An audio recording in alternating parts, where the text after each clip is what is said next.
मातृशक्ति भद्र पुरुषों, आप सभी को आज भाई दूज की बहुत बहुत शुभकामनाएं, बहुत बहुत बधाई। हमारे देश में यह जो त्यौहार मनाए जाते हैं, जो अलग अलग त्यौहार हमने देखे धनतेरस से लेके अभी भाई दूज तक, हर त्यौहार कोई एक नया संदेश, कोई एक नया तरीका जीवन जीने का हमें बताता है, कोई एक संदेश देता है, संकेत देता है।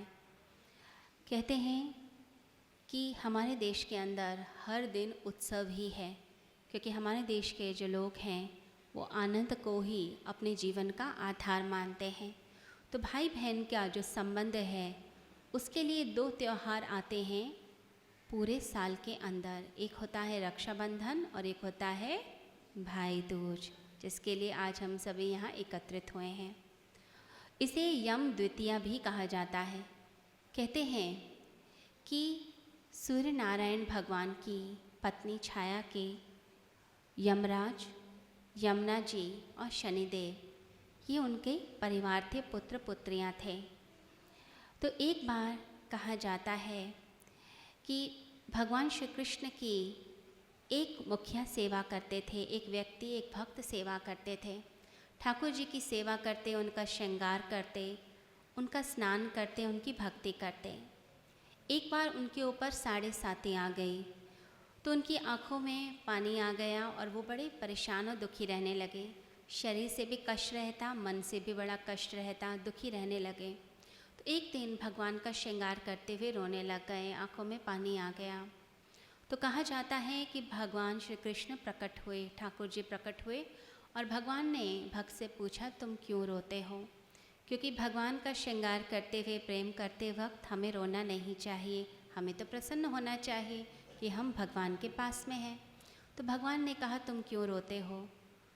तो उन्होंने कहा कि अभी शरीर में बहुत कष्ट है, मन में कष्ट है, साढ़े साती मेरी लग गई।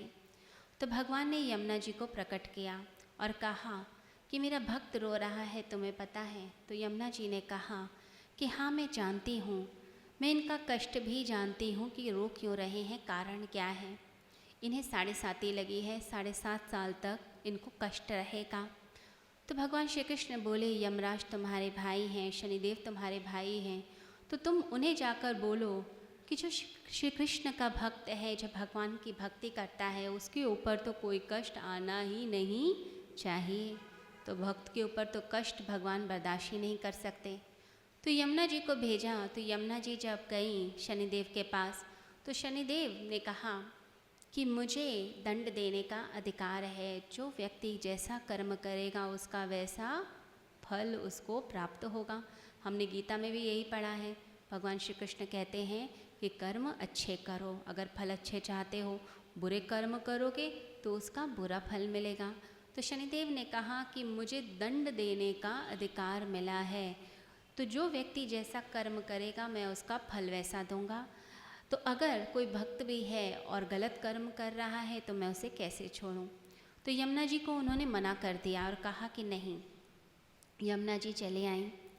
अब उसके बाद उन्होंने अनेक प्रयास किए यमराज को मनाने के लिए, अपने भाई शनिदेव को मनाने के, परंतु कोई भी उनका प्रयास सफल होता दिखाई नहीं देता था।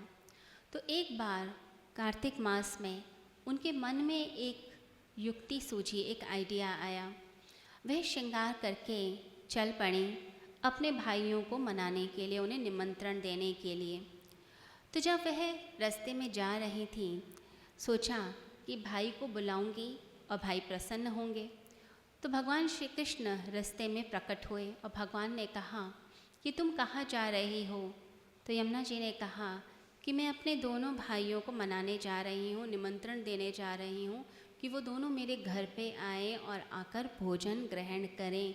वो प्रसन्न होंगे तो मेरे घर में आके ही वरदान मुझे दे देंगे। अब भगवान कहने लगे, ये दोनों भाई तेरे अवश्य हैं, लेकिन बहुत ही अड़ियल हैं, ये मानेंगे कैसे?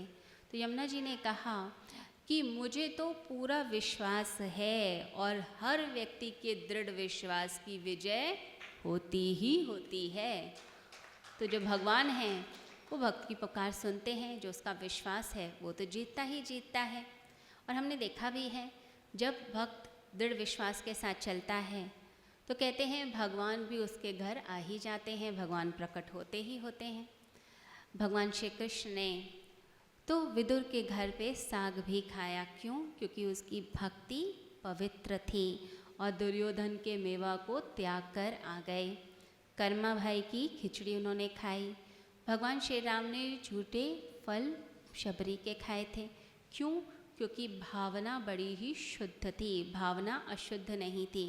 तो यमुना जी बोली कि मेरी भावना है बड़ी ही शुद्ध। क्यों? क्योंकि मैं सारे संसार के कल्याण के लिए जा रही हूँ, भक्तों के कल्याण के लिए जा रही हूँ, और जिसने जो पाप किया वो अपने पापों से तर जाए इसके लिए जाती हूँ। तो जगत कल्याण की भावना से जा रही हूँ, तो मेरा कार्य तो सफल होना ही होना है, तो मैं जाऊँगी। तो यमुना जी चल पड़ी। कहते हैं कि सभी देवी देवताओं के चरण अगर हम देखें तो एक साथ होते हैं, परंतु यमुना जी के जो चरण हैं वो एक चरण आगे होता है और एक चरण पीछे होता है। क्यों? क्योंकि वो निरंतर गतिमान है और वो हमेशा सभी भक्तों को जोड़ती हैं, क्योंकि प्रेम के धागे से वह जोड़ती चली जाती हैं। तो वह अपने भाइयों के पास जाती हैं। अब मन में यही भाव कि मैं बहन हूँ और मैं अपने भाइयों को प्यार से निमंत्रण दूंगी और भाइयों ने तो अवश्य आना ही आना है। तो जैसे ही वह पहुँचती हैं यमद्वार पर, तो यमद्वार पे पहुँचकर उन्होंने यमराज को और शनिदेव को निमंत्रण दिया और कहा कि आपने ज़रूर मेरे घर पधारना है। मैं बड़े प्रेम से आपको भोजन के लिए निमंत्रण देती हूँ। हर बार मैं आई हूँ आपके पास में, आपके घर पर, लेकिन पहली बार मैं आपको अपने घर पे बुला रही हूँ। आप प्रेम से आएँ, मेरे घर भोजन करें, मुझे बहुत अच्छा लगेगा। अब दोनों भाई मान गए। तो कहते हैं कि यमराज और शनिदेव उनके निमंत्रण पर घर पर आते हैं। तो जब घर पे पधारे तो यमुना जी ने बड़े ही प्रेम से उनके माथे के ऊपर तिलक लगाया। अब जैसे ही तिलक लगाया यमराज के माथे पर, यमराज प्रसन्न हो गए, शनिदेव के चेहरे पर मुस्कान आ गई। फिर बड़े ही प्रेम भाव से भोजन कराया। जब हम किसी को प्यार से भोजन कराते हैं, उसका सम्मान करते हैं, तिलक लगाते हैं, तो प्रसन्नता तो होती ही है। जिस व्यक्ति के साथ भी करेंगे वो व्यक्ति प्रसन्न हो जाएगा, वह अंदर से दुआएं देता है। और अगर आप अंदर से उसके लिए गलत सोचें, गलत भावना के साथ रहें, तो फिर सब गड़बड़ हो जाता है। तो कहते हैं कि यमराज और शनिदेव दोनों ही प्रसन्न हो गए। तो यमराज ने आशीर्वाद दिया अपनी बहन को और कहा कि मैं तुम्हें वर देता हूँ कि आज के दिन जो भी भाई अपनी बहन के घर जाएगा, तिलक लगवाएगा, भोजन करेगा, उस भाई की अकाल मृत्यु कभी होगी ही नहीं। और शनिदेव ने आशीर्वाद दिया कि उसके ऊपर मेरी कुदृष्टि पड़ेगी ही नहीं, साढ़े साती का प्रभाव होगा ही नहीं। तो ऐसा आशीर्वाद उन्होंने यमुना जी को दे दिया। तो यह जो पर्व है इसे यम द्वितीया भी कहा जाता है। यम द्वितीया जिस दिन जो है यमराज की, शनिदेव की कृपा बरसती है और गुरु की भी कृपा बरसती है। तो आपने इस दिन को बड़े ही प्रेम से मनाना है। ये जो हम तिलक लगाते हैं, भोजन कराते हैं, ये सभी अगर हम देखें, ये सभी प्रतीक हैं कि हम कैसे अपने रिश्तों का सम्मान करें। रिश्तों का सम्मान तो करना ही चाहिए, भाई बहनों में एक प्यार रहना ही चाहिए। अगर हम रिश्तों का सम्मान भूल जाते हैं, प्रेम भूल जाते हैं, तो रिश्ते क्या होते हैं? रिश्ते टूट जाते हैं और फिर लगता है कि बस कहने को रिश्ता है, परंतु अंदर से प्रेम का भाव तो है ही नहीं। तो प्रेम का भाव बना रहे, इसके लिए हमारे देश के अंदर जो है इन रिश्तों को निभाने के लिए अलग अलग तरह से त्योहारों को मनाया जाता है। तो ये जो तिलक लगाया जाता है, ये जो तिलक है, ये एक तरह से आत्मस्मृति है। आत्मस्मृति कि हम जानें कि हम वास्तविकता में कौन हैं।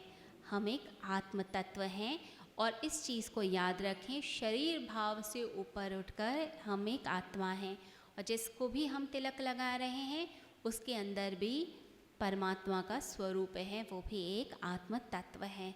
तो हम सभी के अंदर एक वसुधैव कुटुंबकम की भावना जागृत हो, सभी आपस में एक दूसरे से प्रेम करें।